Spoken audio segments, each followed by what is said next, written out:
Messina, and this is the... Microphone. Good morning, everybody. Thank you very much. I'm Frank Messina, and this is the September 5th meeting of the Chatham Historical Commission. There's a few announcements to be made before we actually start. Please note this meeting is being recorded and will be available shortly hereafter for scheduled and on-demand viewing on any smartphone or tablet device. If anyone else is recording the meeting, please notify the chairman now. Don't see anything. We'll proceed. Pursuant to Governor Healy's March 29, 2023 signing of the Act of 2023 extending certain benefits of the COVID-19 measures adopted during the state of emergency, suspending certain provisions of the Open Meeting Law, General Law 30A-20, until March 31st, 2025, this meeting of the Chatham Historical Commission is being conducted in person and via remote participation. Every effort will be made to ensure the public can adequately access the proceedings as provided for in the order. As a reminder that persons who would like to listen to the meeting while it is in progress may doing so by calling the phone number 508-945-4410, conference ID 304-444-039 hashtag, or join the meeting online via Microsoft Teams through the link on the posted agenda. While this is a live broadcast and simulcast on Chatham TV, despite our best efforts, we will not be able to provide real-time access, and we will post a record of the meeting on the town's website as soon as possible. Is that the new nomenclature, Chatham TV? Okay. I always wonder what to do if somebody says, I am recording. Okay. The next item on the agenda is the roll call. Mr. Lear? Present. Mr. Burlingame? Here. Mr. Aikman? Here. Mr. Hamilton? Miss.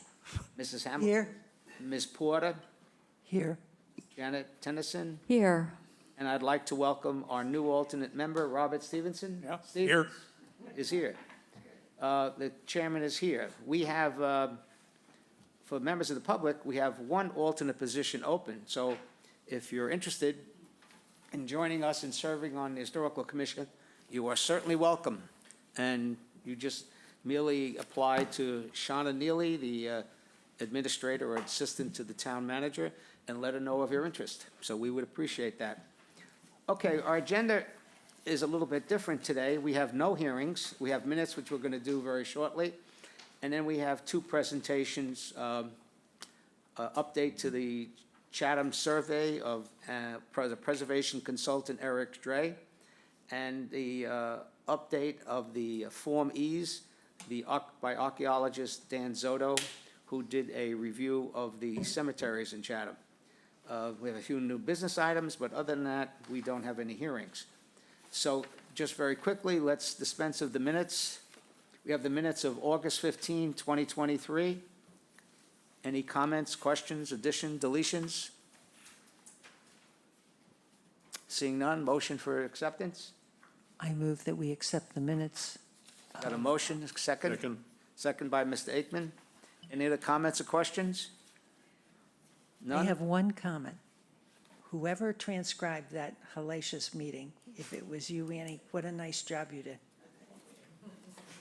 Thank you. Roll call. Bob? Yes. Steve? Here. Yes. Don? Yes. Steph? Yes. Sandy? Yes. Janet? Yes. And the chair votes yes. And Robert, what about Robert? Just for public information, the alternate position, because we do have a full seven-member board present, what the alternate participates in all discussions, but unless there's an active member missing, the alternate does not vote. At a time when an active member, a full member is missing, then we assign that alternate in his or her position. Okay. Very simply, the town of Chatham, back in, it was 2015 when we did it, Don?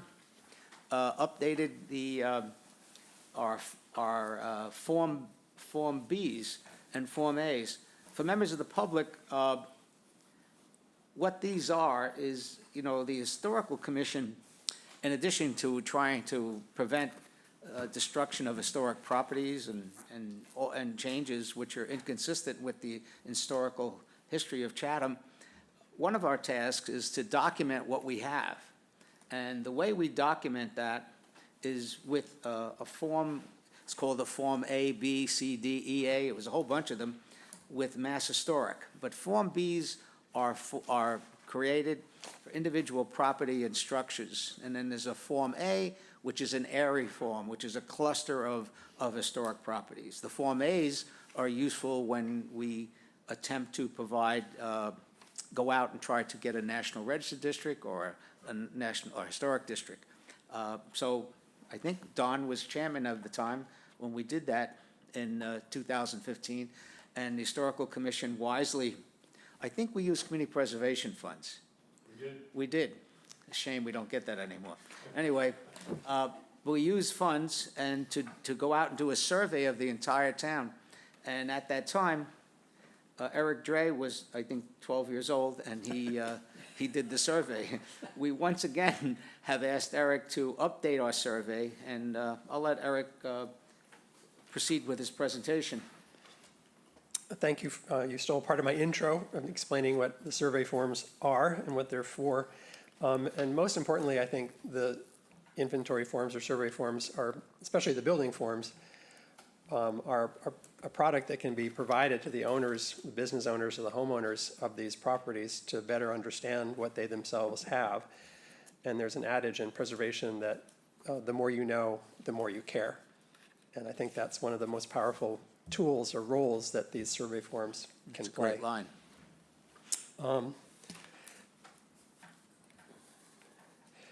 One of the first things we did, and I have copies of the survey plan that Christina kindly printed out for me that I'm going to hand out to you after it's done. But I was told once that if you make a presentation and you hand out something first, you lose their attention. So you're not going to get it until we're done. But I just wanted to summarize the products that are included in that plan. One of the first things that I did was summarize the status of the survey to date. Where are we with survey in Chatham?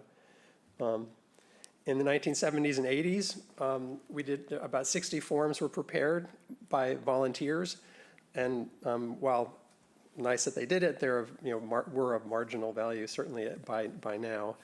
In 1991 was the first big step in documentation in Chatham, and you hired Candace Jenkins, and she completed about 250 building forms. And she also completed 19 area forms. So she did a tremendous amount of work at that time. It really was kind of the baseline in Chatham for preservation. She was hired again in 1998 to 2000 and did an additional 150 building forms. In 2011, a firm, Gray and Pape, were hired, and they did another 200 building forms.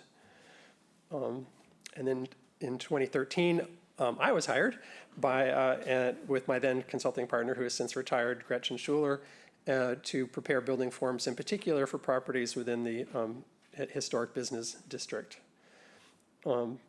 As part of that process, it became clear to me and to us that in order to reach the end goal, which every town is tasked with doing, every historical commission in Massachusetts, one of their goals is to have a town-wide documentation of their resources. Because until you know what you have, you won't know what to plan for, what to protect, what's of the most significance. And so at that point, the commission recognized we want to get to that goal of a town-wide completed documentation. And at that time also, there was access to CPC funds, which helped make that possible. And so I prepared a survey plan at that point, which included recommendations for survey broken down by high, medium, and low in importance, based primarily on age and also visibility, whether a property is located in the historic business district or in the old village. There were different criteria for where they fell in the prioritization. And that same year, I prepared 100 additional building forms. I was hired again to prepare another 100 building forms, and by that point, we had completed all of the recommendations under high and medium priority from the 2015 survey plan. And we also did 2 area forms for cottage colonies on White Pond. And in 2023, you hired Dan Zotto to update and redo the cemetery forms. And one of the purposes of documentation is also to establish where you are with your National Register program in your town. You can't list anything on the National Register until a documentation form has been prepared. As Frank said, either a building form for an individual property or an area form for a district. That's step 1, and then you go to the Mass Historical and work with them from there. To date in Chatham, this is the list of individual properties that are listed on the National Register, and interestingly, not every town can say this. You also have a property that's not just on the National Register, but is determined to be a National Historic Landmark, which is the highest level of federal designation you can get, and that's the Supreme Court Justice Louis Brandeis House. And there are 5 districts, and the most recent one, as you know, being South Chatham. And then there's the question of eligibility. And by that I mean when Candace Jenkins did the area forms in 1991, one of the things that you do when you prepare an area form, in addition to summarizing the history and the architecture and what have you, is if you determine as the consultant that you believe this collection of resources is eligible for the National Register, you include in that area form an eligibility, a criteria statement where you state why you think this area or building is eligible for the National Register. That was done for 5 of the 19 areas that she prepared, and that list is there. And since that time, 2 of them, the Old Village and South Chatham, have in fact been listed on the National Register. But we're not doing too bad. We were at 2 out of 5. We were struck out once. But it's important, and you'll see in the street index that I prepared, I have a column that includes NR status, and not just whether something is on the National Register, an address is on the register, but also if an address is in one of the areas that was determined eligible for the National Register. Because even though it hasn't been listed yet, I still think that's an important kind of designation to know that the consultant believes that property is eligible. And just and sometimes people are confused too, there's absolutely no distinction in terms of the National Register if you're individually listed or if you're a contributing building in a district. It's the exact same status as far as the federal government is concerned of significance. Eric, can I just one quick question? Obviously, we did A and O and are listed, and we applied for K, State Harbor Road, and we determined we got a determination from Mass Historic that it was eligible. We never did that for Shore Road or North Chatham. Because Cape Cod Commission, notwithstanding the federal, Cape Cod Commission's determination is if it's eligible, the Cape Cod Act, gives them jurisdiction. So, anyway, just an interesting point. Yes, Don. Eric, I believe that the halfway house was moved, was not demolished. I was hoping to get clarification on that. I have in the street index, I have a question mark next to it because I'm not sure which ones were moved. I think it was moved down to, I think Cockle Cove or in this. I'm sorry, Don, could you repeat, which house you're talking about? The halfway house. Oh, the halfway house, yeah. Which is now, I think it's Cockle Cove that someone moved it to.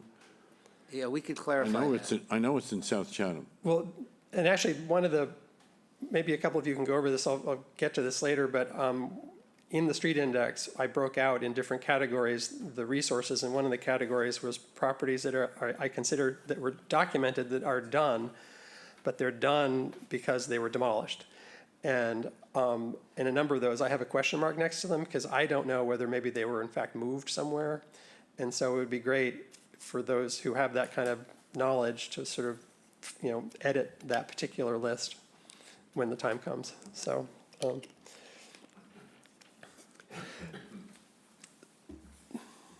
So as I said, the methodology, the real product of a survey plan is the street index. It's an Excel spreadsheet where every address is listed, and each row includes the address, the assessor number, whether the property has been surveyed, if so, what the MHC number is, if it's located within an area form, what the area letter is.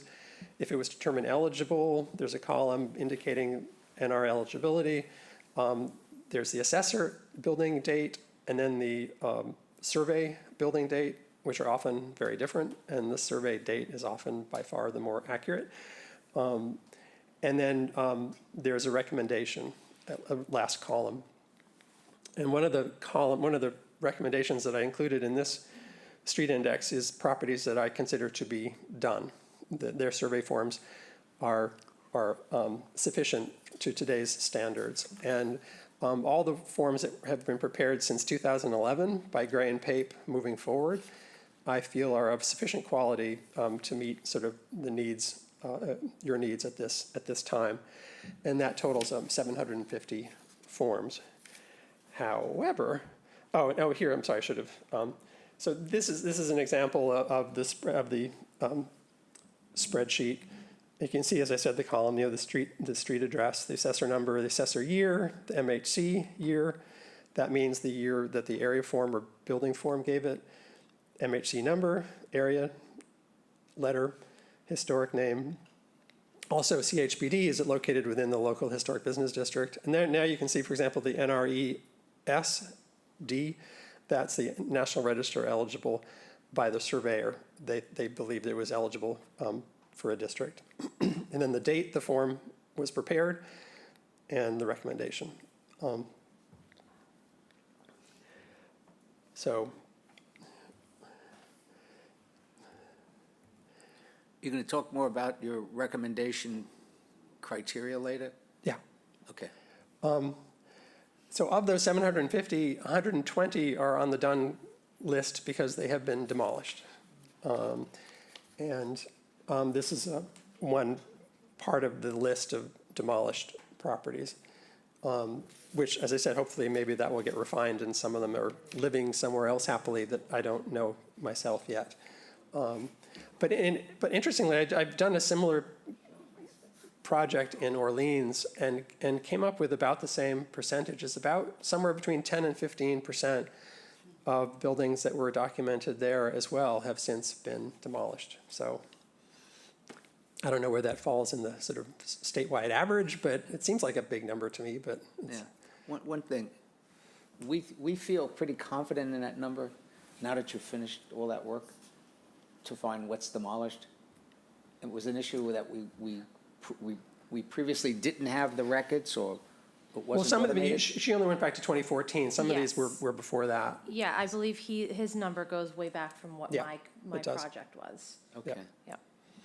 All right, thank you. Because it was often asked that question, how many homes were deleted and where they were. So, thank you. Well, now you have that list. And this theoretically goes back to like 1991, I would say. Anything, because some of them may have been documented in an area form, did not receive an individual building form, but have since been demolished. And we have a record of that now as well. Thank you. So, and then I talked about what was done, and then the next part of the survey, the street index, is about whether existing survey forms are of sufficient quality or whether they need to be redone. And I've come to the conclusion that and a lot of towns have done this, that after a certain point, the existing survey is just out of date. And I think that's definitely the case for those 1991 building forms. As you can see here, it's not that legible. The photograph obviously is over 30 years old, which means that the architectural descriptions may not reflect many changes that have been made since then. And it wasn't able to take advantage of some of what we do now in survey work, which is access ancestry.com for vital records, to access the registry of deeds online to sort of get a clearer sense of title change. So there's just a lot, and also access. I often include where appropriate details of historic atlases or maps where the building is shown. There are lots of different sort of elements that are included in survey forms now that, as I said, are of value to you, but also can really excite the homeowner about their property. And I don't know about you, but if I were this homeowner and I was being asked, to come to you because of changes that I was, making in 2023, and then you pull out this documentation of my house, it feels like a disconnect there between what you're asking of them to do and where the current level of documentation is. So I'm recommending that these be updated. They don't need to be, I don't think, completely redone, like new.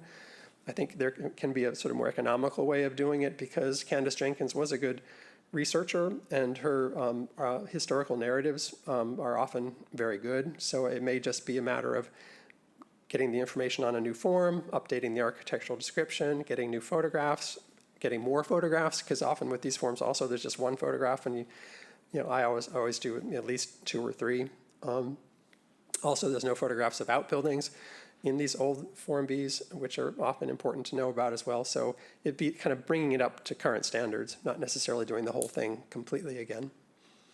The 91 forms were done by volunteers as well as the initial, No, 91 was by the consultant Candace Jenkins, Jenkins, Yeah. Candace Jenkins, okay. she really was sort of the Cape go-to. Say again? She was the Cape go-to consultant at the time. At the She time. did good work, but it's now just very old. So this is an example of a page where, well, one of the things too about the 91 forms is that she chose in that first batch, obviously, some of the most important properties in Chatham. And a lot of them, for example, are located within the old village, which means that they may be coming before you and your responsibilities with the Cape Cod Commission. So that's the NR status column saying it's a contributing resource in a National Register district. I think the same thing applies to those that were done in 1998 to 2000. Again, I don't think they need to be completely redone, but for example, here the photograph is just that's the only photo documentation, and it's a blurry Polaroid photo, so it's just of limited use to you or to the owners. And I just included a couple of examples of what current Form Bs can look like. Obviously they color photos, better maps. The setting column is much more fleshed out, talking about what the setting of the building is within its neighborhood and what other features are on that property in terms of hardscaping or other landscape features of note. The architectural description is going to be typically more extensive. For example, I always make sure to have a paragraph or 2 talking about the actual style that the building is, explaining what that style is, where that style came from, so that there's some context for understanding why certain elements of the building are important. And as I said before, with the historical narrative, we have access to a lot more technology to go deeper than they were able to in the past. And then I always include the assessor footprint of the building, which can be helpful. Additional photos of outbuildings. Historic atlas maps showing the buildings can really be help. And sometimes subdivision plans to understand how the property evolved to its current format.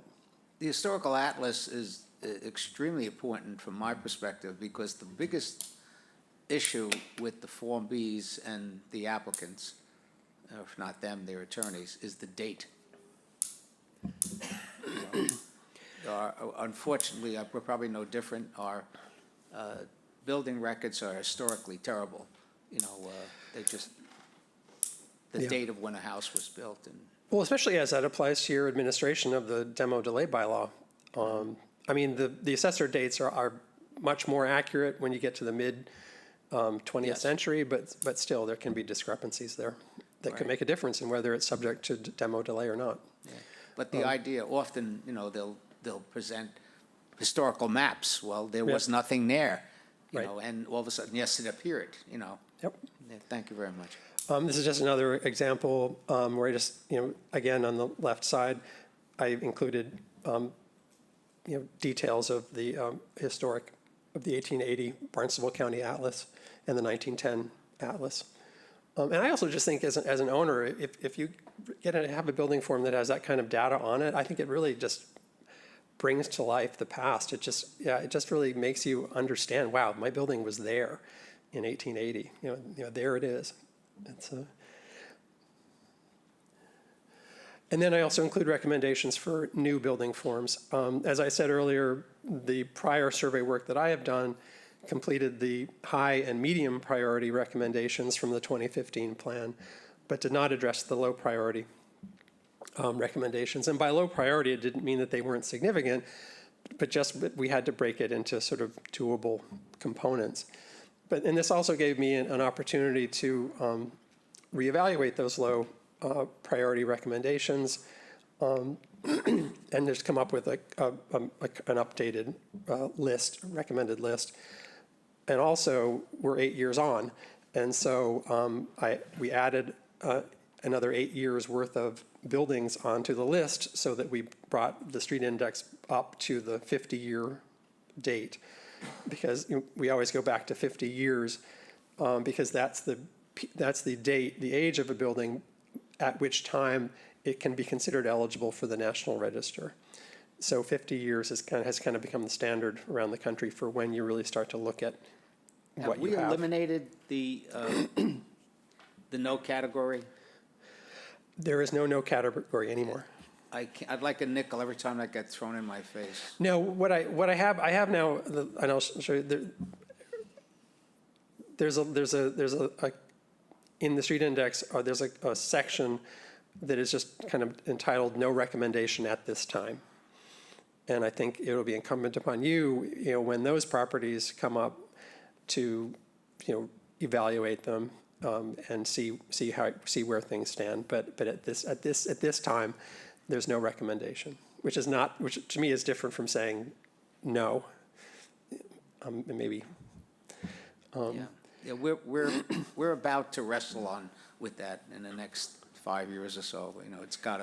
We have to address that. Well, and it was extraordinary. I was amazed. I mean, Christina and company kindly provided me the list of buildings built between 1965 and 1974 to get us up to that 50-year. It was a huge number of buildings. There was a tremendous rate of construction going on at that time, and I think I think we're going to continue to see that. So in terms of recommendation for new building forms, I included in it examples of what MHC likes to call post-war traditional, which is their version of colonial revival. I think they feel that colonial revival sort of only goes up to the 1930s, and so they just don't like calling anything after World War II colonial revival, so they use the term post-war traditional, which feels a little kind of cold-blooded to me. I don't know. I still think of it as colonial revival, but I need to follow their lead. But it includes good examples of that post-war traditional houses that you see throughout Chatham, which I think really play a role in giving Chatham its sense of place. And I think, for example, of houses that from the 50s and 60s that were built that have windmills attached to them. I think they're really kind of iconic building types that need to be documented, if nothing else. And I included in that list properties that are fairly simple, but are nonetheless contributing in the National Register district, in this case in South Chatham, because again, it may come before you in your capacity as Cape Cod Commission review. And I included examples of mid-century modern houses. As you may or may not know, in the Outer Cape in particular, there's been a tremendous amount of research done. Actually, I've documented about 100 mid-century modern houses in Truro in the last couple of years. And there's increasing sort of recognition of and excitement about mid-century modern architecture. And Chatham has some too. And I think it's very much worthy of documentation. We had our first application for a contributing structure in the South Chatham National Register District in 79 Pleasant Street, and I think that was the address. and the applicant was absolutely delighted in the designation, so. Oh. And to have the Form B for the property, so it was, you know, the concept of people knowing what they have and the history of their property, yes. And then also included in the recommendation for new survey are, you know, there are a number of commercial buildings within the historic business district that I think, again, for purposes of doing the design review responsibilities of the town, should have building forms. And then I also recommended 4 areas to be done. One is Mashpatuxet Village in South Chatham, which is, I think, the most intact collection of cottages, but, you know, as such, in the economy we're in, are, you know, inherently sort of fragile at this point. That's the one off Conkle Cove, right? Yep.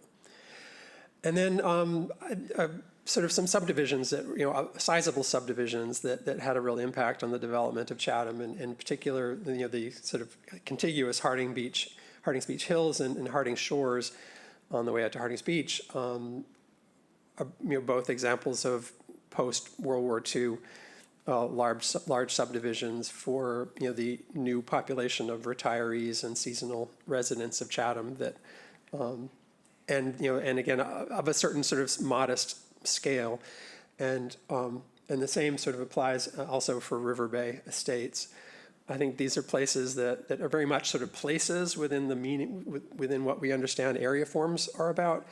And I think there are also places that are relatively fragile at this point because of, you know, the real estate market, that they could start to change a lot over time, and it would be good to sort of get a record as soon as possible about what was there originally. Eric, just one quick question on the Form As. I don't disagree with it, but relative to your recommendation, very few houses within those areas will have done a Form B. Oh, no, that's an example where you wouldn't necessarily do Form Bs. You wouldn't do Form Bs for every property. There may be a few, Yeah. you know, really good examples of postmodern, post-war traditional.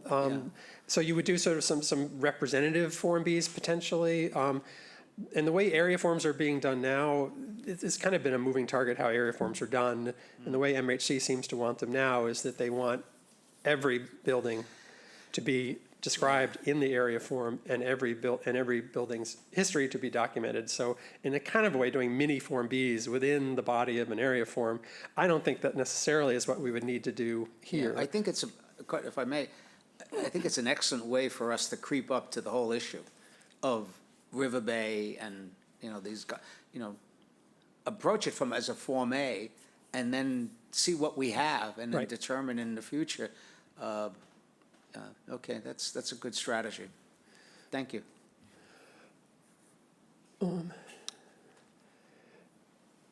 So this is one of many pages for the 2,500 properties for which there is no recommendation at this time.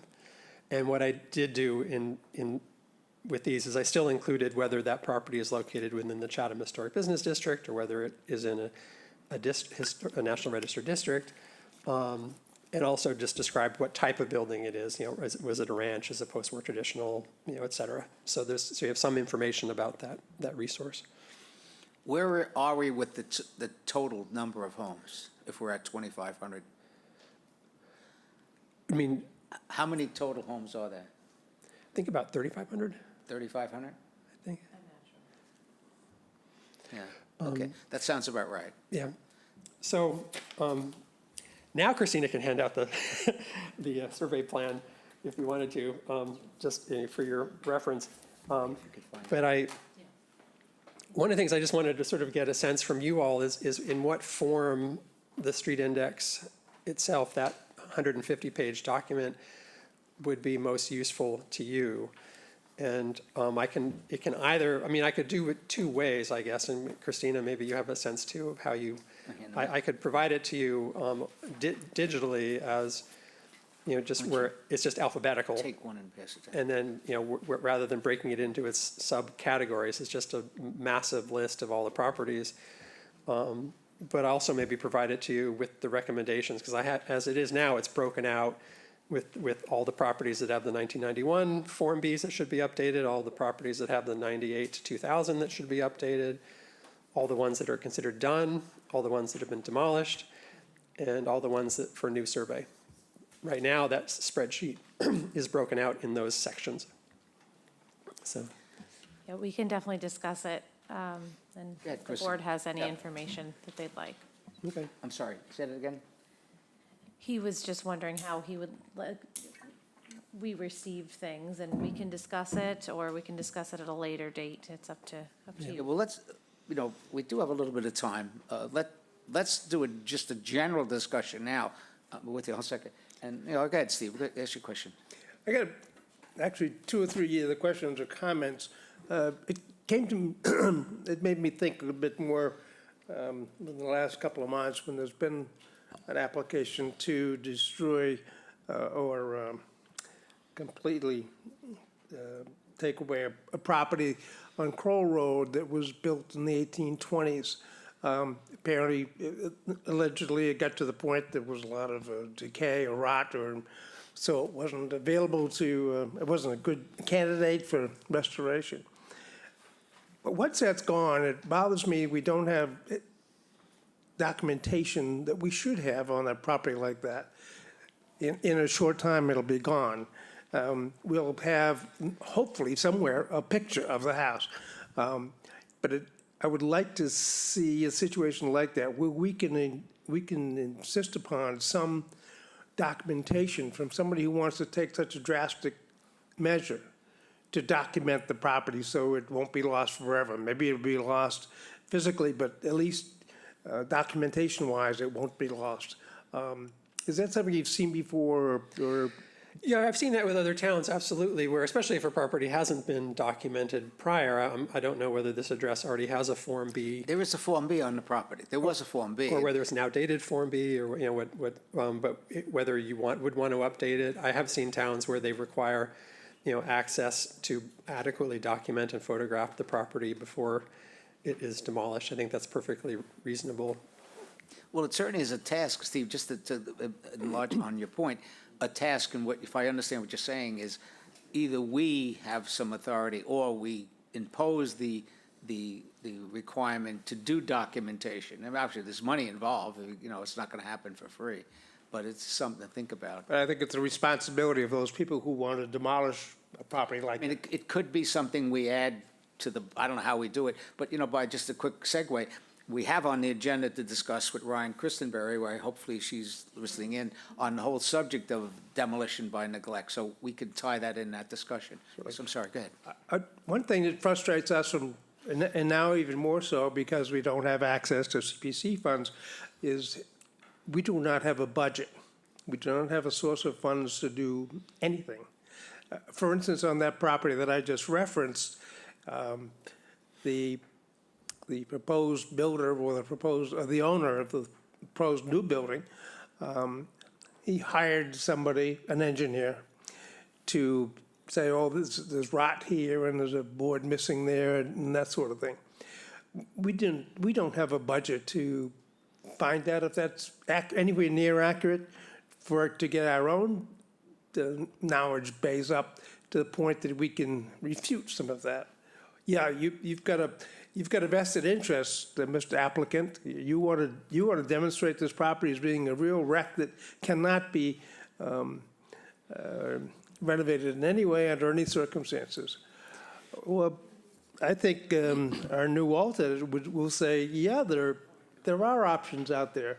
Might cost you a few $100 to find out, but then it becomes more objective, not something just put together by the applicant. Yeah, that's kind of that's more, rather than Eric, it's more of an issue of how we function as a commission within the town and their budget. So let's try to focus on the survey. That's okay, that's fine, but I think that Eric's got a good background in terms of what other communities have, whether they have budgets, whether they have sources of funds that they can use to review a property.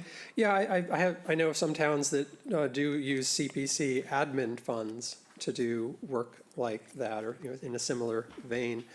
And I'd love to maybe meet with your CPC again at some point and try to talk to them about, their understanding of the historic preservation side of this. Let's not bring this up. No, wait a second, come on, our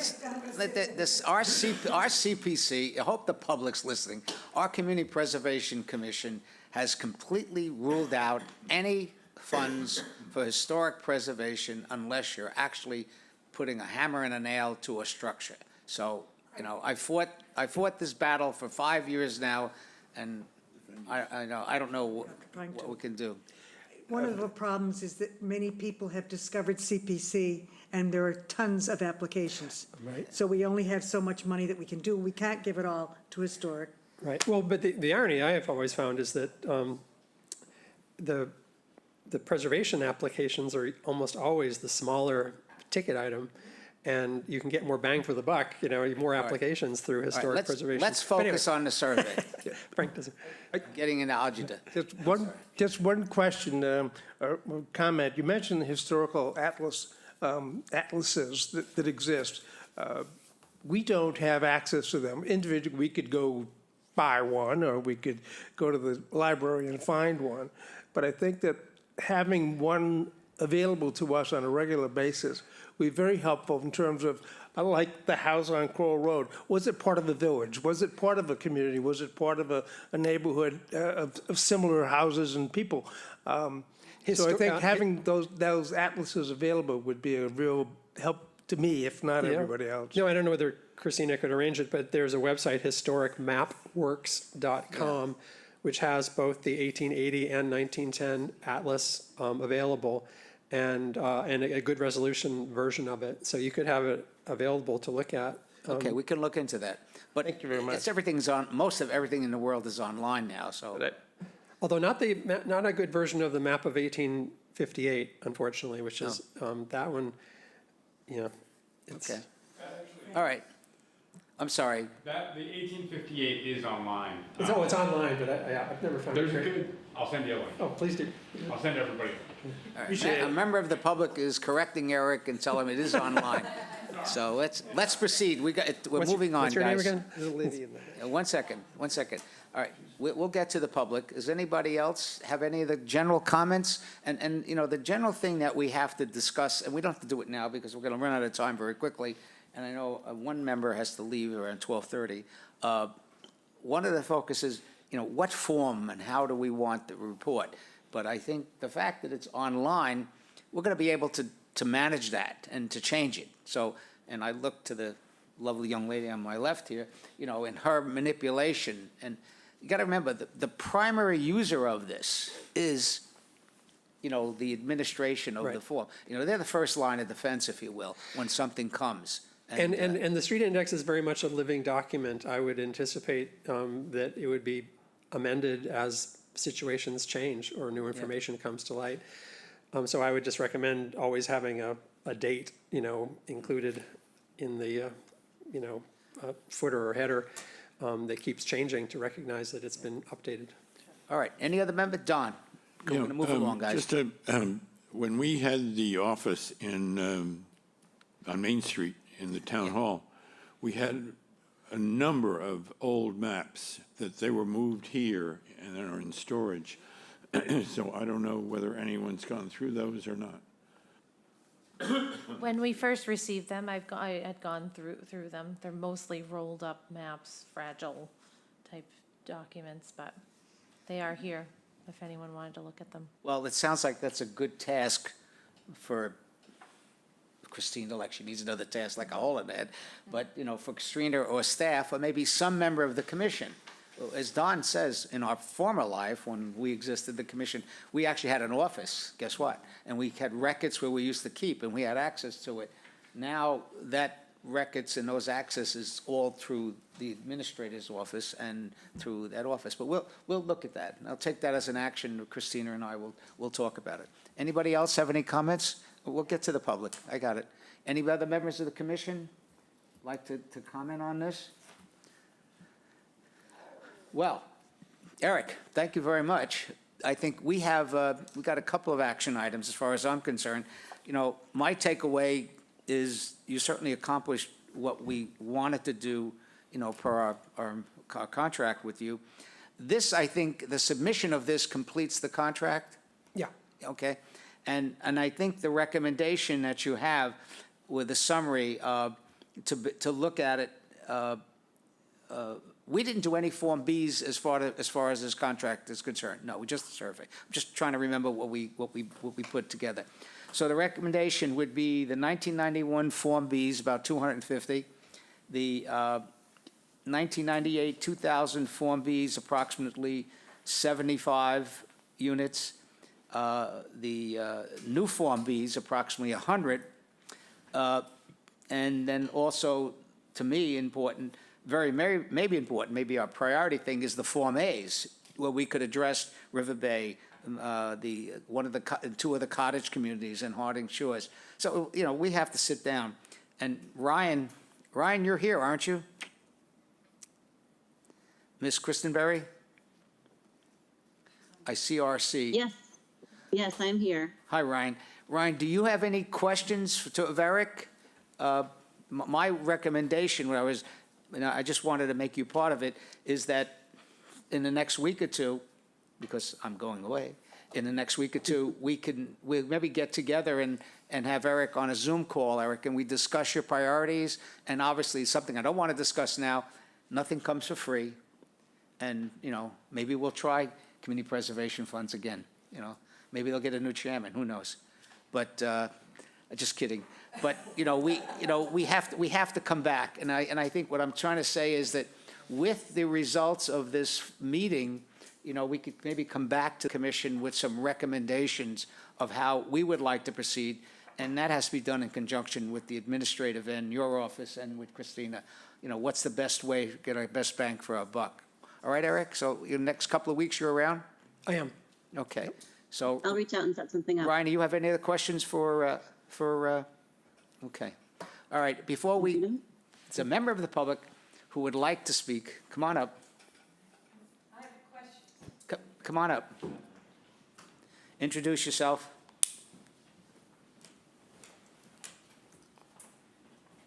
Hi, I'm Ellen Briggs, Protect Our Past, and I have a couple questions. One is for Eric. Do you ever? Could you speak into the Do microphone? you ever notate the builder of these houses? That's an important piece of history that I've struggled with, and I'm wondering if that's on. Could you repeat the question? I'm sorry. Do you notate the builders of these historic houses? I think it's important information. Oh, absolutely. If that information is available, it's certainly hard in the 19th century, but sometimes in the title records, it will be sold to someone, so-and-so, comma, house right. And usually then it's a pretty good assumption that he, in fact, built that house himself. So I will often include a reference like that, but with a notation that it's not known for certain, but very possible that they also built it. I just wondered if that's something that could be always, a line item that would be filled in when, or is there is one? It is on Okay, on the building forms, it is. All right, the other question is, and I know you probably don't have the answer now, but when you know how much it's going to cost to do these forms, because I think they're very, very important for this town, we could possibly look for a donor to support it, since CPC funds are generally not available. And if we just let this go by, it's going to be a great loss. So let me know when you know what that number is. How about 150,000? Start with that. Oh, gee, that's easy. Yeah, it's okay. Thanks for that number. Too many zeros for me. Well, but it's interesting you say that, because actually I just completed documenting 100 buildings in Marion, and it was privately funded, so. Yeah, I think we have to get the public involved in this. Yes. So Well, that's why we're trying to keep us do it. posted on that. Okay, thanks. Thank you very much, Ellen. I really appreciate it. Eric, thank you very much. Thank you. Okay. I think, we're going to provide, you have the survey. Eric, one last thing. Excuse me. We do have a copy of your slides. You sent that to Christina? Of the PowerPoint presentation? Yeah, it's in your system. I'm assuming it's also saved to the system? No? I'll send Christina. Yeah, I think it might be useful if you could do that, and we'll make that available to everybody. And then Okay. we'll press on relative to the most important things is, where do we go next? Well, great. Dan?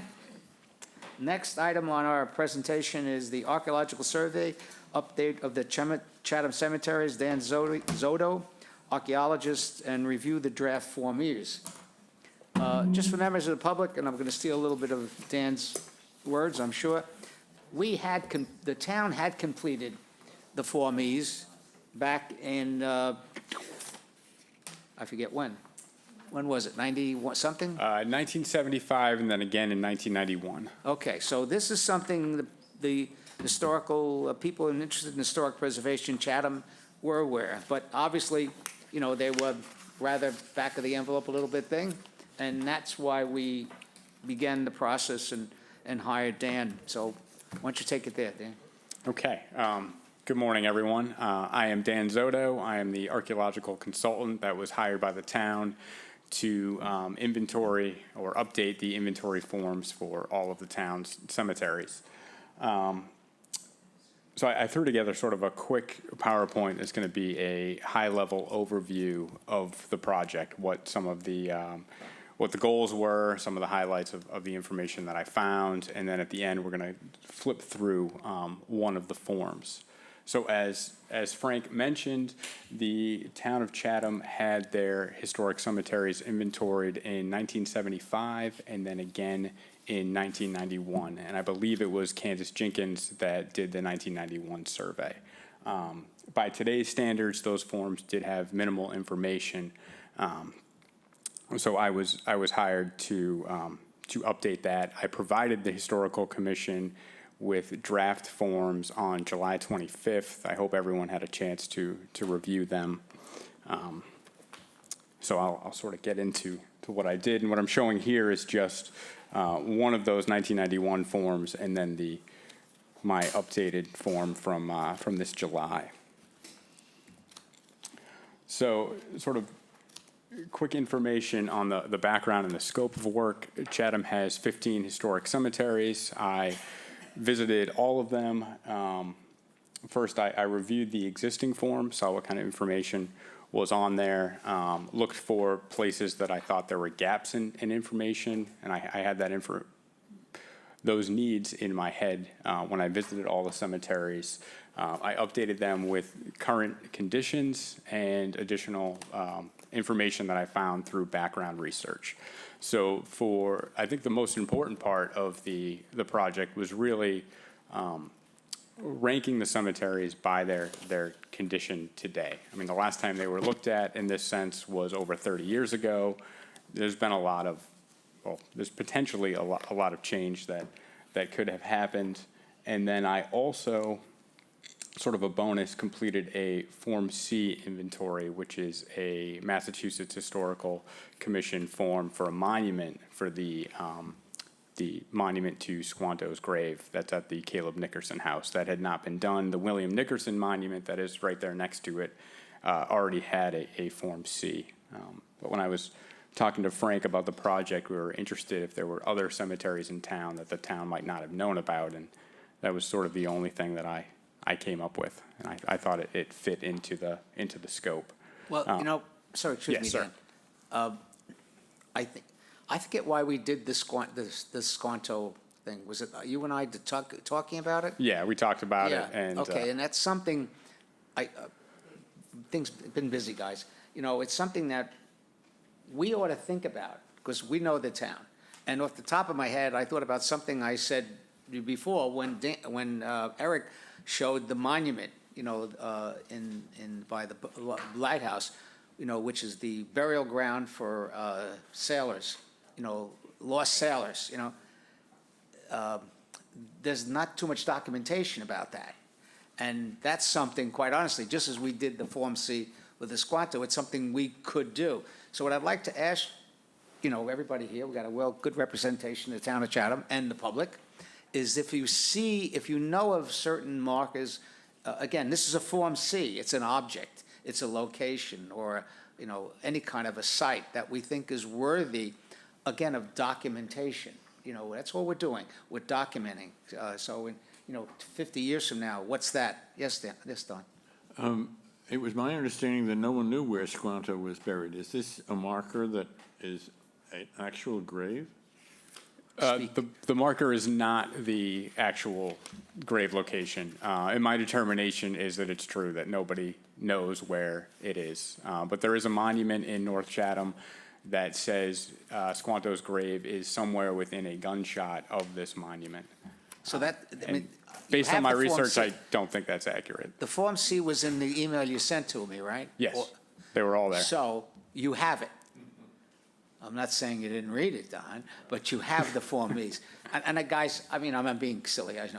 There's a lot of stuff here, you know, and, you know, did I look at everyone? Well, I'd be lying if I said I did, but, and I don't know if Dan really expected us to go through every, you know, why hire you? We're gonna correct you, you know, so, but we that's- can I appreciate augment. that. We can augment what was done here. And I think, as a beginning, just the fact of, one other thing, I know just my own anecdotal, you know, we were walking in the North Cemetery, and I said, yeah, Colonel Godfrey's buried here someplace, and Dan did a little more investigation in that. So, you know, those are the kind of things, and it's important for us. And we may not have been as integrated into what Dan was doing, but we still can, okay? You know, we still can, just as we did the Form Cs with Eric, and all right, we're gonna look at future, this is a never-ending task, you know, this whole issue of documentation, it doesn't stop. So I'm hoping that, you know, you will go back to these Form Es and to these Form Cs and think about it. But the Form Cs, that's an easy task. You know, we all know of certain markers in town that we would provide additional documentation of. Anyway, I'm sorry I interrupted you, Dan. No, Go. that's perfectly fine. Yeah. And I agree, it is sort of a never-ending task. I found a lot of information, more than I thought I was going to, and I'm sure there is still more information out there. But anyway, the purpose of the survey was to provide the town and the Historical Commission with current condition assessments, and then rank the cemeteries based on those conditions, either if they're fair condition, good condition, or great condition, and the Cemetery Commission can use that for management in the future, possible restoration efforts. I know Frank and I met with the Cemetery Commission, and they've already engaged in some of that. So hopefully this can help them prioritize some of the cemeteries. And I'll get into that in a little bit in the future. And then these Form Es will be available to the public through the Mass Historical Commission's Cultural Resource Information System. It's an online mapping database, so you can click on a location. Eric's Form A's and B's will be up there as well, and you can download the forms. So they will be publicly available, and people doing historical research may be interested. These forms, as we're going to talk about now with the Cemetery Commission, these will be very helpful for the Cemetery Commission in applying to the community preservation funds, which they have done, to upgrade some of these markers and the cemetery itself. So some of them are in pretty sad shape. I mean, Yeah. we take care of houses, they take care of cemeteries, so. yeah, I'm sorry, Absolutely. Dan. And like Eric said, I mean, the more you know, the more you care. So That's I think right. Exactly. You I know, love providing that. this information to the town and the Cemetery Commission and everybody, I think will be very helpful. So for my condition assessments, one thing I looked for was missing markers. There are a lot of the older cemeteries, especially the ones sort of like pre-1850, where you have rows of headstones where there are obvious places where graves are missing, especially in the Old Queen Anne South and Old Queen Anne North. Those cemeteries were full at one point, and that's why there are newer cemeteries in town. But if you go and look at those cemeteries today, there are huge gaps out there, and I imagine that there are missing graves or markers that have fallen over and have since been covered with grass and so forth. I was looking at broken markers. A lot of the older slate stones are splitting. You know, water gets in between the cracks and it freezes in the winter and will split and spall those stones apart. Some of the marble ones are crumbling. I looked at ones that were leaning. Leaning headstones eventually will fall over and break, and then they sort of disappear with time. I looked at previous repairs. There was evidence of either late 19th century or early 20th century repair of some of these markers, where some of the slate stones in different cemeteries were held together with iron braces, and in other cemeteries, fallen markers were pieced together and encased in concrete. things I noticed. I don't think either of those would be considered appropriate ways of restoration today, but it's sort of part of the past history. And then a lot of the headstones were covered in lichens or were otherwise weathered, where the inscriptions are fading, and it might be important to try to either clean those up or document some of those inscriptions before they're completely illegible. And on the slide here, I have two examples. On the left is a slate marker from the smallpox cemetery in the training field conservation area. That marker is currently crumbling. The top part of it with the motif is broken off. It's covered with lichens. It's cracked. The inscription is still legible, but it's becoming difficult to read.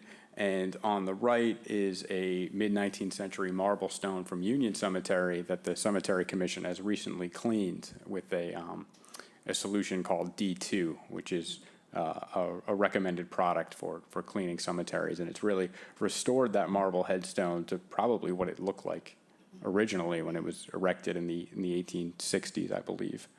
So I ranked the cemeteries by overall condition. Like I mentioned, and I used fair, good, or great. Fair cemeteries had a lot of missing markers, broken markers, a lot of weathered stones. Ones that were in good condition had weathered stones, not so many broken ones. In great condition were cemeteries. There was only two. It was Bethel in South Chatham and Dr. Lord's marker, which were in relatively good shape. I think most of the markers were clean, were standing straight. They weren't cracked. So I would recommend to the town, if you're going to engage in restoration of these cemeteries, to start with the ones that were in the fair category. I didn't categorize anything as in poor condition because I really looked at this considering the age of some of these cemeteries. When they're more than 250 years old or they're a couple hundred years old. This type of weathering and deterioration is expected. And I think about cemeteries in other towns, and comparatively, you don't have anything that is in really, really bad shape.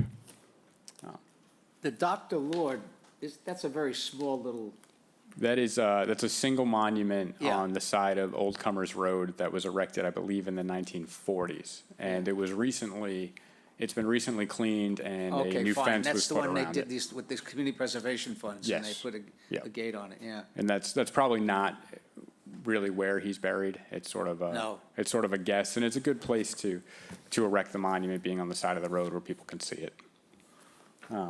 Okay. So, moving on, I found a lot of information updating what was on the existing forms. And one thing I did was I found what assessor's parcel every one of the cemeteries was on that was missing from the two previous forms. And MHC really likes to have things documented by the parcel number. That really leaves no question of where it is. I fleshed out the landscape features. So The what?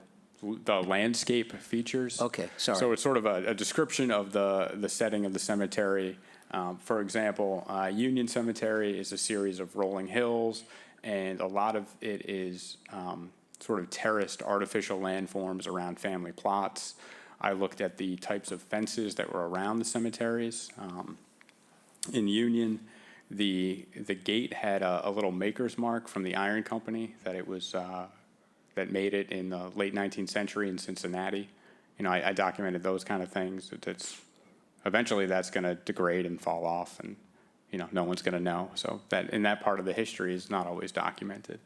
I looked at the different design motifs. So those are the designs at the top of the headstone, whether they be cherubs, the willow and urn, and then there were some unique ones that I think are more common in seaside towns, like anchors for some of the ship captains. So I literally looked at every single headstone in town, and I documented which different designs were there, which was kind of neat.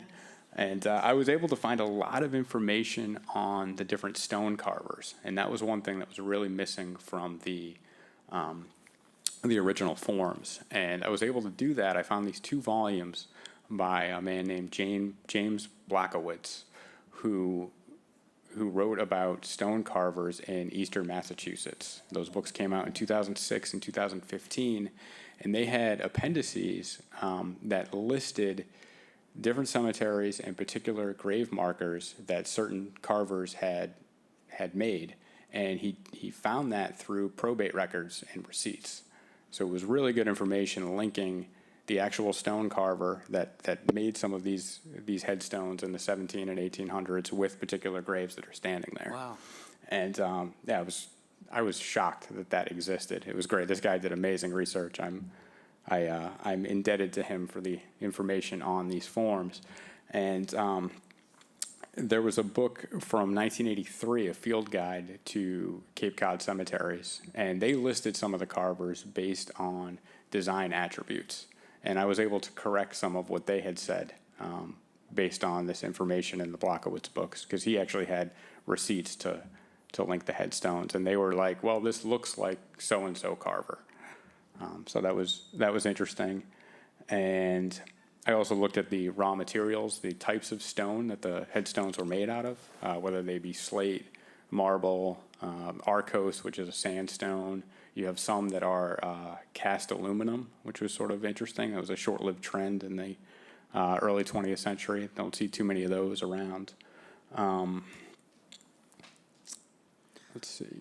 What was I'm sorry. Go ahead, Jen. Yes. What held up the best as Oh, far boy. The stones that hold up the best are probably the granite markers from the 20th century. Those, except for having some lichens on them, those were not broken. Those were not weathered. The marble markers from the 19th century fade pretty quickly. The inscriptions are going to wear off with the rain. It's a really soft stone.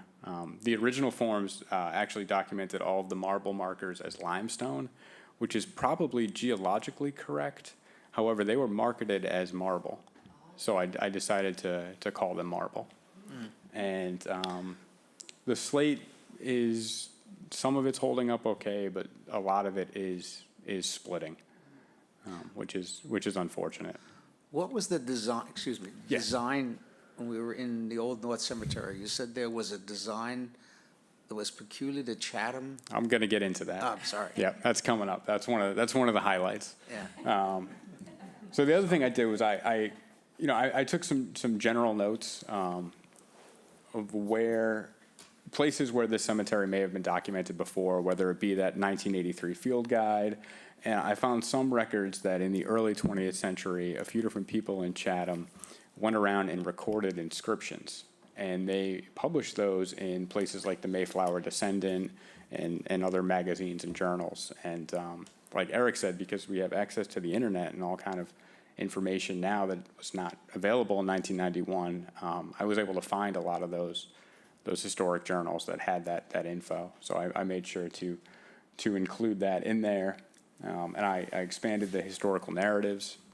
And the purpose of the narratives on these forms is to place that cemetery within the history of the town of Chatham. So I was looking for information about what church the cemetery was associated with, when the cemetery was actually established, who were some of the more prominent people in the town history that are included there. Like Frank mentioned when we were at Old North, he said, hey, Captain Godfrey that made the windmill is buried here. So I made sure to find that marker. I believe I found who carved that marker too, which was cool. And then I put a little bit of history of Captain Godfrey in there. And I did that with a lot of the cemeteries. If there were prominent people, I tried to include that. And I greatly expanded the historical narratives from the original forms. I went from one short paragraph to sometimes a couple pages. And then I expanded the bibliographies as well. So any sort of historical reference that I could find that was relevant to the cemetery or events that the cemetery is linked to, like some of the smallpox cemeteries, I made sure that I included information about the smallpox epidemic of 1765 and 1766. And then also old newspaper articles. The Eldridge Library has an online database of the Chatham Monitor and other local papers that goes way back, and I was able to find some info on the cemeteries, like there was an article about a fence that was put up at Bethel Cemetery. So I was like, hey, okay, this fence is from 1914 or whatever, and that was, interesting information. So I made sure to include all that in the bibliographies as well. Great. And then some of the highlights, like Frank just asked about the motif that is sort of particular to Chatham, and that is this Medusa here that has a very particular nose, and it's referred to as the Chatham nose, and it has nostrils that flare out and sort of a little underside ripple. These were carved. The Medusa is from the Soul Shop in Plimpton, and the humanized Medusa here is carved by a man named Noah Cushman. He was a very significant stone carver in eastern Massachusetts in the mid-18th century. He only carved headstones for about 10 years, but he made over 200 stones that are considered flawless, and you have a bunch of those here in Chatham. And for some reason, the ones in Chatham, I don't know if it was the particular years he was working, he was sort of changing this design, and he came up with that nose. And for cemetery historians, it's referred to as the Chatham nose. So I was able to find a bunch of those. This motif here is from the Nehemiah Doan marker in the Old Baptist Cemetery. And doing research for that cemetery and just sort of thinking about it a little bit, I really think that his marker was moved there from another location. He died of smallpox in 1766. It's the oldest marker in the cemetery by 55 years. The next one was not until 1821. And I don't believe the Baptist Church was established until sometime in the early 19th century. And this marker is also in a cluster of other Doan family descendants. So I have a feeling that, his marker was off in the woods on the edge of the farm, like many of the other smallpox cemeteries or family plots in the mid-18th century. And then at some point prior to 1914, it was moved here. Someone recorded the epitaph on this stone in 1914, so I know it was in Baptist Cemetery by that point, but I don't know when it got there. But I think it'd be very odd for the Baptist Cemetery to be developed around a single headstone from 55 years earlier, and then it fits right in one of the rows and all that. It's a little peculiar, so I think it was probably moved here. And some of the other highlights, I think the smallpox markers in the Old North Cemetery for the two Ryder women were probably I think they're actually in their original position here, but they're at a different orientation than all of the other markers in the cemetery. And I have a feeling that they were buried across the street from the Old South Cemetery, which was the active one at the time, sort of out of the way because they had died of smallpox. And these ones were also both carved by Noah Cushman. And this is one example of a non-humanized Medusa. So before he made the Chatham nose, he had a little different nose, and there are two of these markers in Chatham, and I was able to find both of those as well. And I was able to find there was one more smallpox cemetery in town that consisted of a single marker for Paul Kroll and two infant children, and that was somewhere north of Old Comers Road in the River Bay Estates area. It was recorded in 1917 as being out there. That marker is now, the actual stone is at the Chatham Historical Society. They were unable to provide any kind of documentation as to where exactly it was located. So the stone is at the Atwood? Yeah, the stone is at Atwood, and the grave is somewhere in that River Bay Estates area. I mean, if I was able to locate it, I would have filled out a form as a historical archaeological site. I know that Holly Herbster from PAL is updating the town's archaeological survey. I'm going to share this information with her and see if she can track it down. Yeah. I don't know if you'll be able to pinpoint, but maybe through deed records you could figure out what property Crowell lived on. You just brought something I want to let some of the new members know. In addition to all of this, we're also updating the archaeological survey, Holly Hubster with PAL. And one of the recommendations when we did that, I forget when we actually did the original survey, was that we should, I'll find it if I can. Yeah, 2009, when we did the original townwide archaeological survey, the one recommendation, she had a lot of recommendation, was that we should do the cemeteries. We didn't have enough money at the time. Our CPA funding ran out. Anyway, so, but we needed to do that, and that's one of the reasons I really wanted to do the Form Es, so we would complete it, and Dan, who was recommended by Holly, we wanted to include that. So there'll be a coordination between Dan and Holly. Yeah, you had a question? Yeah, good. I just have a comment. Sure. Dan, what you have done is completely surpasses what I anticipated. Mine too. Wait a second. I'm out. I just want to commend you on an enormous job, a wonderful job, thorough job. Just very, very well done, and I for one, appreciate your work. Oh, thank you, Steve. I really appreciate that. Like I said, I did not know I was going to be able to find this much information, and I really enjoyed working on the project. He's not done, Steve. I'm not done. Yeah. Well, back to the archaeological survey. The Old North and Old South cemeteries are mapped as the historical archaeological site for the first and second meeting house. And there's not, I believe Holly made that form based on the monument that's there. Yes.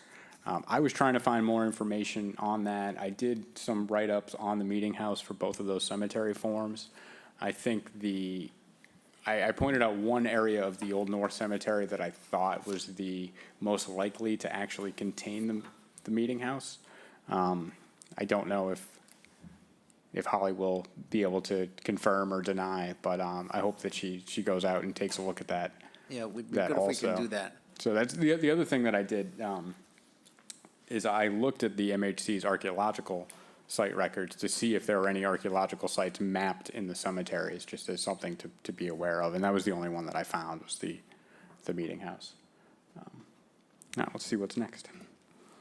Oh, so this is just sort of an overview of the Queen Anne South form. And it's, I have 2 pages on the screen here, just sort of to show what one of these updated forms look like. And as Eric said, we now use color photos. I put everything on the town assessor's maps, and some things that were updated from the original is I made corrections with the earliest and latest death dates. Like the original form for Old South, it had the earliest death date as 1714 for Richard Sears. But if you really look at the headstone, it's not a 4, it's an 8. And I found other documentation that he died in 1718. So I updated that. I talked a little bit about the condition on the front page. I looked at the acreage of all of these, and I looked at the acreage of the parcel, and then how much of that parcel is actually used for the cemetery. Something like Old North, the parcel, which you can see opposite the red triangle for Old South there. That parcel goes all the way back to Lover's Lake, but only about 1/3 of it is actually used for the cemetery. So I made sure to map that out and talk about that.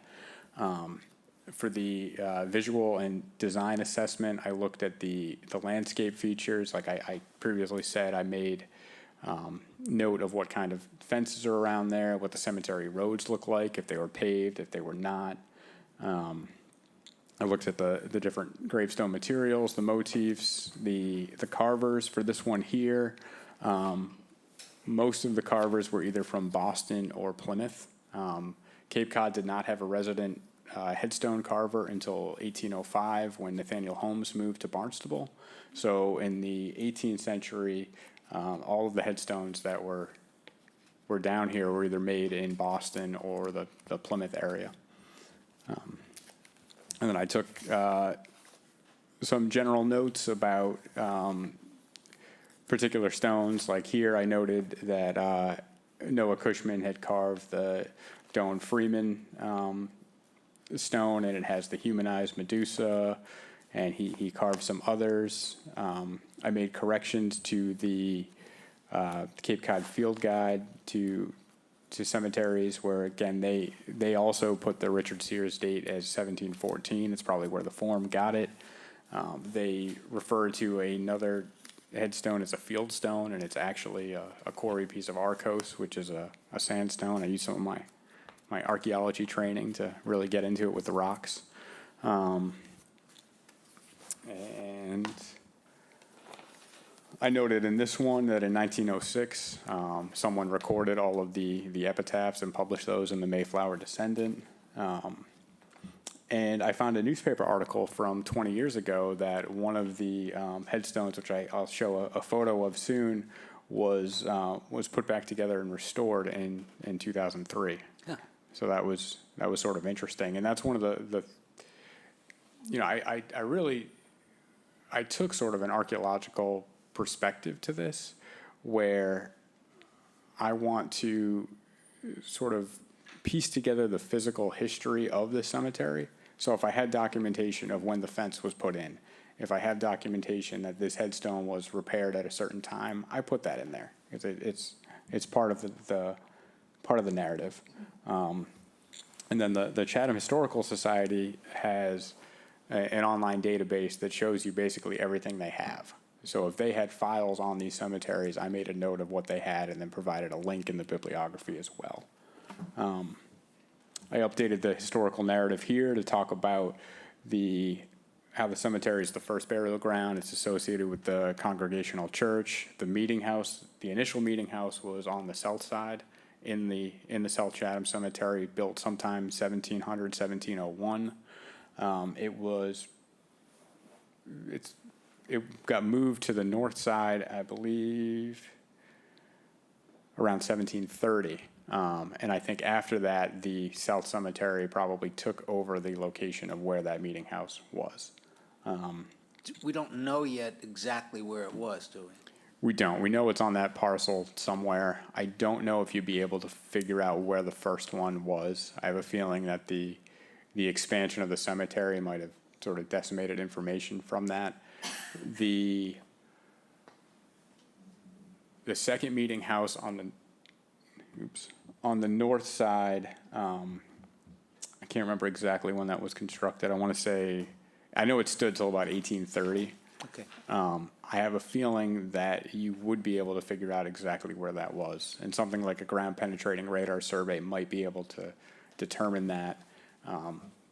Smith's History of Chatham said that as of 1946, there was a bunch of cobbles on the ground where the meeting house was.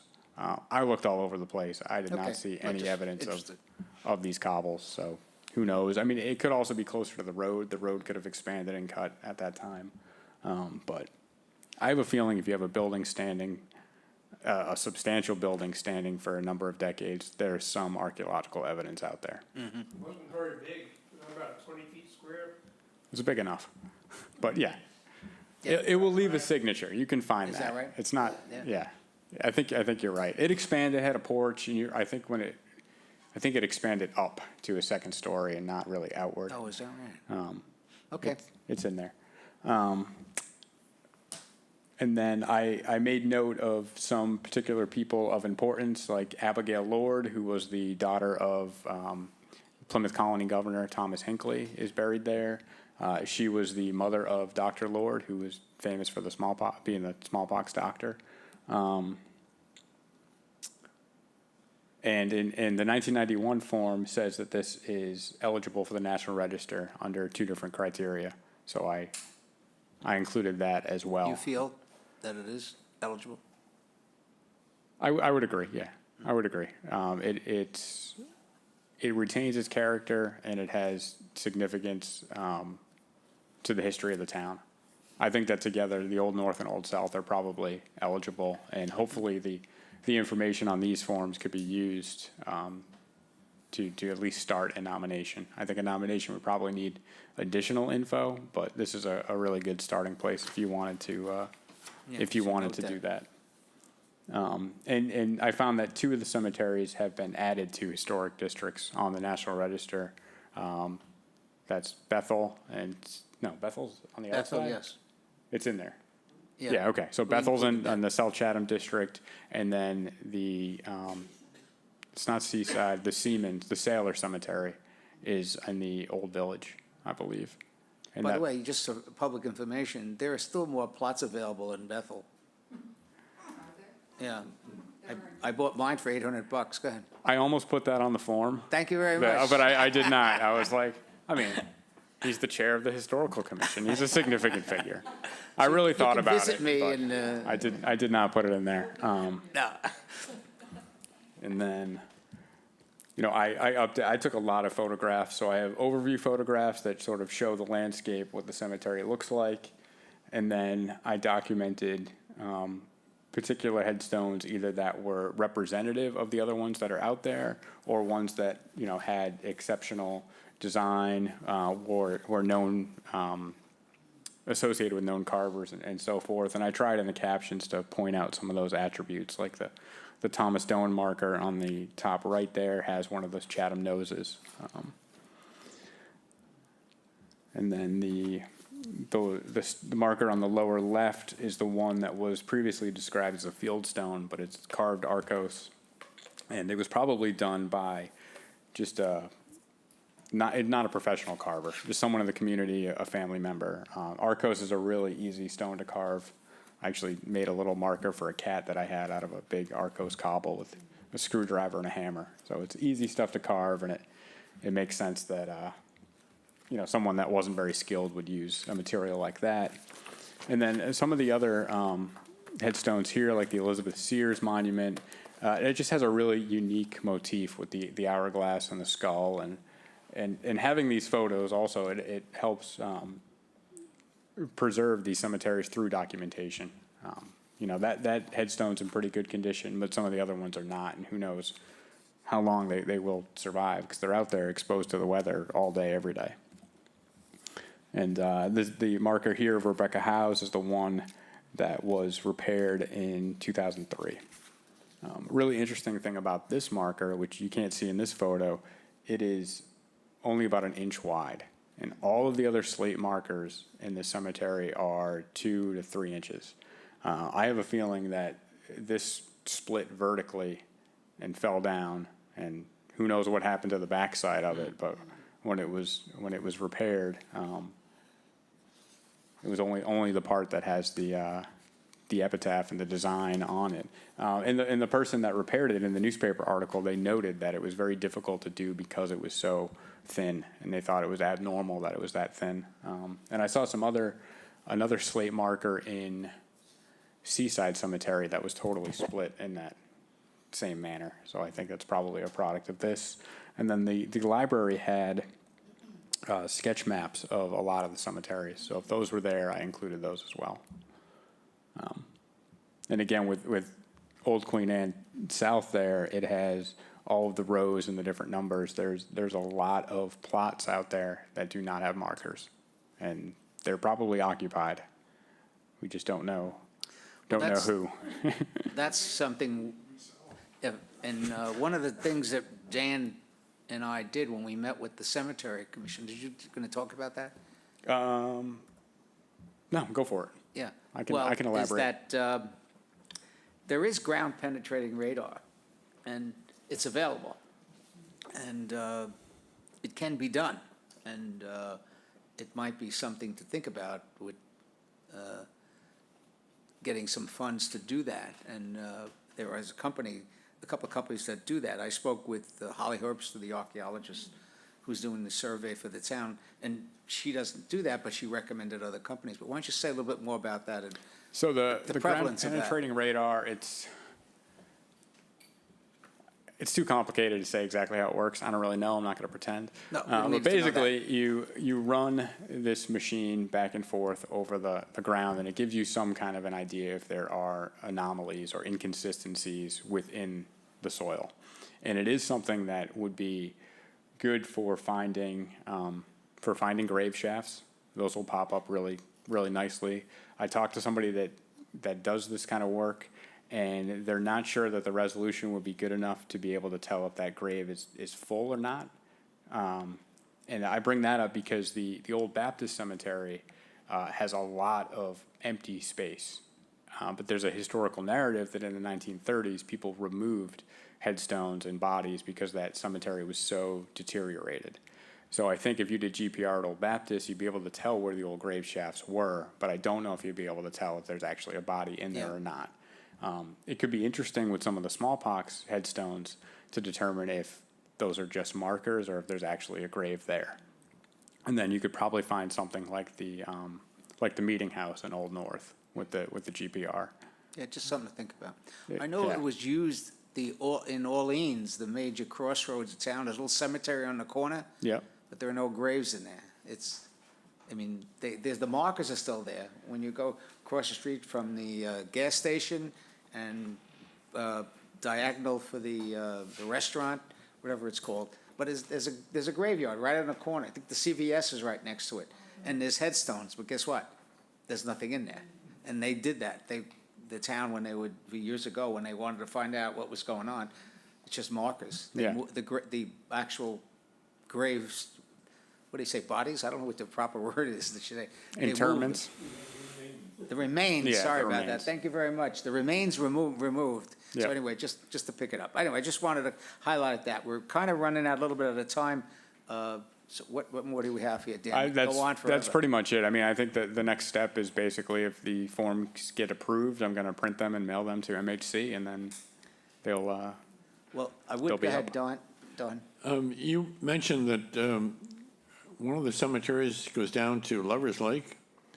Yes, Is that area all filled, or is that all empty? It's empty. it's empty. And the town knows that that's available Well- burial? I don't Sites? think it is. It's not available. The Old North is closed to new interments, and the way the landscape is out there, you really, at the edge of the north end of the cemetery, it slopes down to the, Don, you're To the actually lake. right. When I was there walking it, I said, don't let the town know about it. They'll put affordable housing here. yeah. Well, another interesting thing about that cemetery is the graves go into the tree line at the north end. Yeah. And some of them are, really in But it does bushes and slope whatnot. off pretty bad. And I But put that in the form. Technically, it could be, when you say it's closed, who closes it? The town. The town. Yeah. Pardon? Anyway, let's not get there, guys. That's beyond my scope. We're getting silly now. I guess we're tired, so, okay. Yes. Go ahead. Just quickly, do you have any idea why there are so few family cemeteries in town? Few what? I'm sorry? Family cemeteries? Families. Where I come from, there were 64 individual family cemeteries in the community. I think burials it's- from 1825 to 1875 with usually initially people lived together. And when they started a community, they lived together for safety reasons. They buried their dead together, so they had common cemeteries. But then as roads got better, people who lived in, 8 miles away, they began to bury their dead on their own property. Sure. But there were a lot of them, and there's only a couple of those in Chatham. I'm curious I- as to why. I have a feeling there are probably more in Chatham that we don't know about, and I don't know if, my guess, and it's just a guess, if someone could afford burial in one of the town cemeteries with a nice headstone, they probably did that. And I wonder if some of the family plots are really unmarked, or they're marked with like a field stone, or maybe it was a marker made out of wood or something that's no longer preserved. Okay. There are just a few. All right. And most of the family ones are smallpox ones that are here. Dan, again, thank you very much. As Mr. Burlingame said, I think you exceeded our expectations of what we were thinking about, on this form, and I really do appreciate it. Between what Eric's completed and you guys have completed, we've taken a really significant step in the right direction. And but what I would say, I had given out these forms in a bit. Does anybody have any specific comment on them? Steve, I look for you. You're kind of the cemetery maven. We did come up with a couple of things about potentially some Form Cs, but do we have any other comments? Otherwise, we can have them submitted.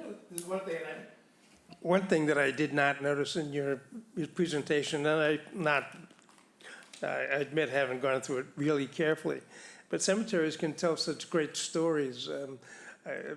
Just a couple really quick ones. And I have a cemetery I used to care for that it was a family cemetery, and there was a gravestone for mom and dad, and there were 8 small headstones. Yes. Each one was a child of this couple, and they had a child and lost it within a year, 8 times in a row. Yeah. You can imagine what's going on. Another cemetery with mom and 3 kids died within 5 or 6 days. Obviously a smallpox type situation. But that story is not just they died by the same time. It meant the dad went out to the barn, built a box, went out back, dug a hole, buried one of his children. A couple days later, did the same thing for his wife. Yeah. A couple days later, did for another child. So it's more than just, there's the Jones family. There's a story there. There's a real tragedy there. Well, speaking of stories, one thing I had mentioned to you, Dan, there's a group in town we have called Historic Chatham, and we have a History Week, and with the Eldridge Public Library, I'm gonna be in touch with you, because it's a great story here, if we can Yeah, get it into absolutely. a 45-minute presentation to the public, to invite the public in, to tell the story of what you've done, and I think that might help us to gain even, excuse me, Sandy, you got something to talk about? Thank you. Okay. So we could ask the public to comment, to provide comments to what's going on, and I think we might get some additional insight, i.e. the stories. And so we're not done. Absolutely. And I agree with Steve. There are stories out there. There were some that I found that it was like, the marker would be a mother and 2 infant children within a few days. And it's like, something happened there. And All right, good. Thank you very much. Unless anybody's got any comments specific to the forms, which you've had for a while, I'm going to, we'll authorize Dan to go ahead and submit them to Mass Historic. Okay, we got consensus here among everybody? Great. On behalf of the commission, I think that Eric and certainly Dan are just did amazing jobs, and I certainly appreciate all your fine work. Thank you. Did you submit your invoices? Okay. I did. I was paid. All right, Thank you. guys. Thank you very much. And again, to both Eric and yourself, I think we have an opportunity to present this more to the general public. I'd like to say the viewership of the Chatham Historical Commission meetings probably consists of maybe my wife or, and other than Ellen. So thank you very much. We want to get the word out there. I really appreciate it. Okay, guys, we're going to move quickly because we're approaching a witching hour here. Ryan, do you have any other comments? We kind of let the guys go on what we've done so far with these 2 little contracts. No, I think both presentations showed the excellent work that went into both of those projects. And I think that if the commission members had any comments prior to submitting those forms to MHC, you can certainly submit those to myself or Christina, and we can coordinate any updates that are needed to Dan and Eric. I have a brief presentation for you, but we can put that to a future agenda if that's more convenient, Frank, on the minimum maintenance requirements and the demo by I think we're going to neglect. do that because we had a couple of things we have to do.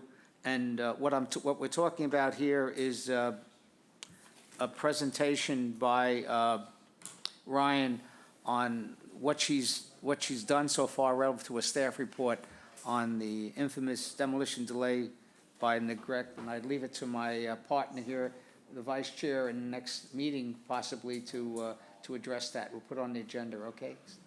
Sure. Okay, thank you very much. In the meantime, then, thank you, Ryan. let's address two things we have to do, which is we have the two administrative reviews that we need. Three? Okay, sorry. Three administrative reviews we have to approve and provide, what's the word we use? Ratification of the previous discussion by members of the commission who do the administrative review. By the way, this administrative review process is working. You know, we are eliminating some relatively minor changes which don't need to have a full hearing and come before the commission. So I think it's a win-win all around. All right, the first one we have is 369 Stage Harbor Road. This was replacement of windows in a home that we had heard before. I forget who saw this. Bob, was this your? Don and I looked at them. Don and I? So we felt although the house, which was built in 1860, the window replacement was relatively minor, and it was approved to allow that replacement to proceed. So we need a motion? I move the Historical Commission ratify the findings by the representatives for 369 Stage Harbor Road. Second? Don? Second. Any other comments, questions? Okay. Need to do a quick roll call. Bob? Yes. Steve? Yes. Don? Yes. Steph? Yes. Sandy? Yes. Janet? Yes. And the chair votes yes. Okay. The second one is 215 Cross Street.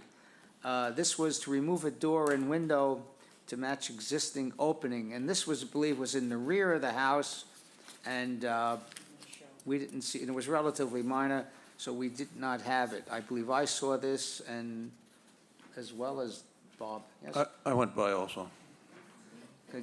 Any other comments? Good motion?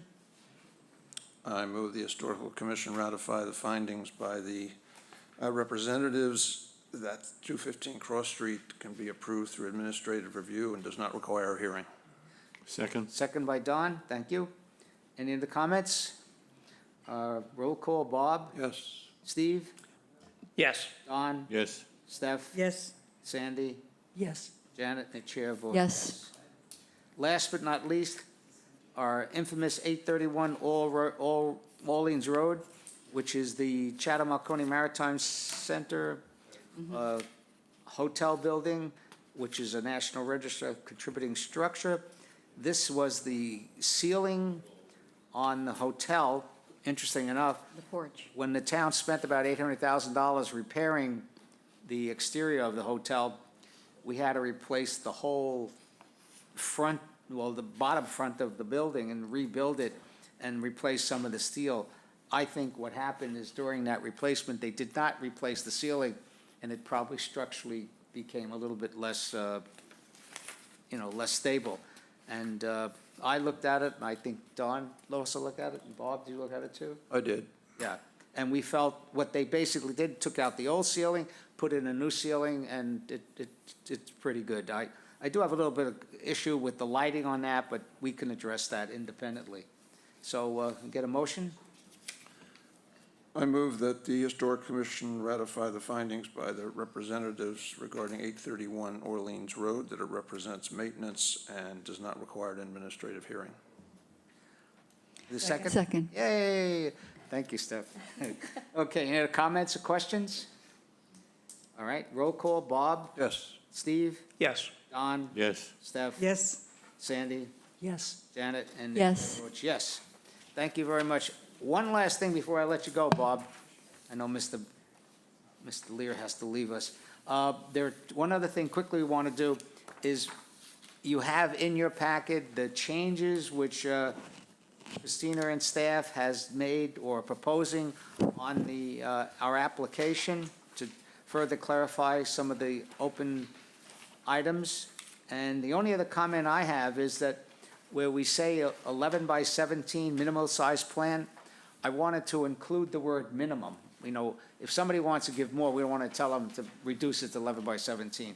So Christina's going to work on that wording, and with that change, I'd like to get a motion to approve the updated application forms. So moved. All right, do we have a second? Second. Second, thank you very much. comment? Yes, sir. I would like to see a line to either address the idea of the photographic preservation of a house to be demolished, and second, to ask whether or not the property appears on one of those historic atlases that were referenced earlier. You want to include it in the application? Yes. Well, I think we've been sitting with this application change for like 6 months. What I'd like to propose is let's approve this right now and address that. Because I Okay. think it's something to talk about, but we should talk about it. Okay, rather that's than- fine, that's fine.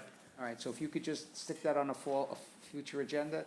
In the meantime, a motion to approve the application as we've been, Frank, just before I get to that, I have a question. Yes, We sir. had been discussing the 25% lack of clarity in this context. That's not addressed here, though, right? So we had a meeting with Sarah Korjeff, and myself and Jay Briggs are going to work together on that 25%. If we have any questions, we can always reach out to Sarah. But we've decided to move forward with this general wording. Okay, that's fine. I just wanted to make sure I wasn't missing something. Mr. Stevens is leaving us, has to leave early. We respect that. Thank you very much. Enjoy your lunch. Thank you very much. Okay, who was it? Oh, we need a motion to approve the application? We got it. We did that? Motion, you have to Thank you very vote. much. Oh, last but not least, We haven't voted. we didn't vote? Okay, thank you very much. Roll call. Frank, one last thing. It All right, shows a one last revision on May 2nd, 2023. I assume we might want to change that date, or? Once I update the minimum plan change, but that is how long we've been waiting to come to this. Okay, but the revision actually is now, right? It will be today. Okay, okay, I'm fine. All right, with I that- move the Historical Commission adopt the revised application for Chapter 158 and National Register Districts as presented today. Thank you. Second? Second. Second by Steve. No other comments? Roll call. Bob? Yes. Steve? Yes. Don? Yes, Stephanie? Yes, Sandy? Yes. Yes. Janet? And the chair votes yes. Before I let you go, the 2024 Chatham Preservation Awards, you know, we've slipped it every other year. I would like to begin the process to look for homes which are worthy. I think it's good. I mean, the fact that if somebody really does a good job, it's worthwhile for us to give them a plaque and make a little, you know, thank you. I think we've been doing this for like, I don't know, 21 years, and I think it's worthwhile. And Janet, you volunteered to be on the committee, so it's right now Janet and I.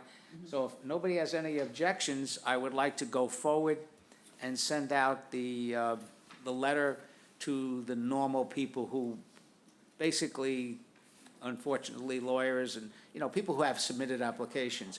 And then I would like you to just put on your thinking cap, think of some homes or property in the last 10 years that we think are, hey, that really did a great job on that. And provide that to Christina so we could put a list and reach out to those people. And also, I would ask you individually, if you know the person and the home, you know, reach out to them and ask them to consider making an application. Yes, Don?